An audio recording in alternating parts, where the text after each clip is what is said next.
Get your free copy of the complete tutorial at www.teachucomp.com/free. While more complicated than the automatic transferring of job credits for a customer available in QuickBooks Desktop Pro 2019 or later, you can also manually transfer a credit between jobs if using QuickBooks Desktop Pro 2018 or earlier. To do this, you must first create a clearing account in the chart of accounts.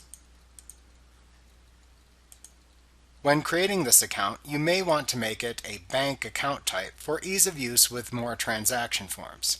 However, you can also make it an other current assets account if you know you will only use it for transferring job credits.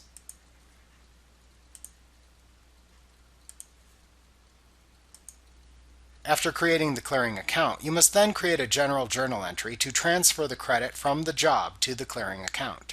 To do this, select Company, Make General Journal Entries from the menu bar to open the Make General Journal Entries window.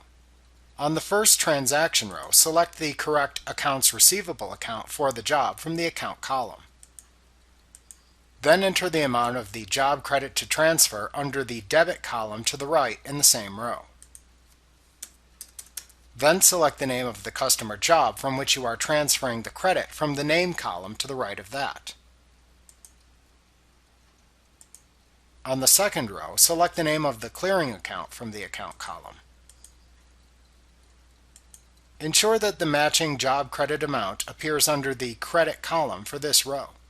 Then click the Save and Close button to record the first general journal entry. Next, link either the payment or credit from the job from which you are transferring the credit to the general journal entry you just created. To do this, open the Customer Center by selecting Customers, Customer Center from the menu bar. In the Customer Center window, select the name of the customer job from which you are transferring the job credit from the list at the left side of the window. Then click the Transactions tab to the right if needed. If you are linking a received payment to the General Journal entry, then double-click the received payment in the Transactions tab to open it.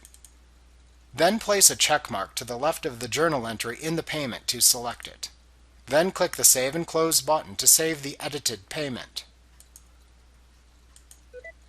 Alternatively, if you are linking an existing credit memo for the job, then double-click the credit memo in the Transactions tab to open that instead. Then click the Use Credit to Apply to Invoice button in the main tab of the ribbon to open the Apply Credit to Invoices window.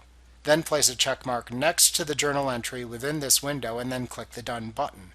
Finally, click the Save and Close button in the Credit Memo window. The next step is to create another general journal entry to move the credit from the clearing account to the new job. Once again, select Company, Make General Journal Entries from the menu bar to open the Make General Journal Entries window. On the first transaction row, select the correct Accounts Receivable account for the job from the Account column. Then enter the amount of the job credit to transfer from the clearing account under the Credit column to the right in the same row. Then select the name of the customer job to which you are transferring the credit from the Name column to the right of that. On the second row, select the name of the clearing account from the Account column. Ensure that the matching job credit amount appears under the Debit column for this row. Then click the Save and Close button to record the second general journal entry. At this point, you can then apply the transferred job credit when receiving payment for the customer's job within the Receive Payments window as normal. Please review the lesson titled Applying Customer Credits for specific instructions on this process if needed. Like what you see? Pick up your free copy of the complete tutorial at www.teachucomp.com/free.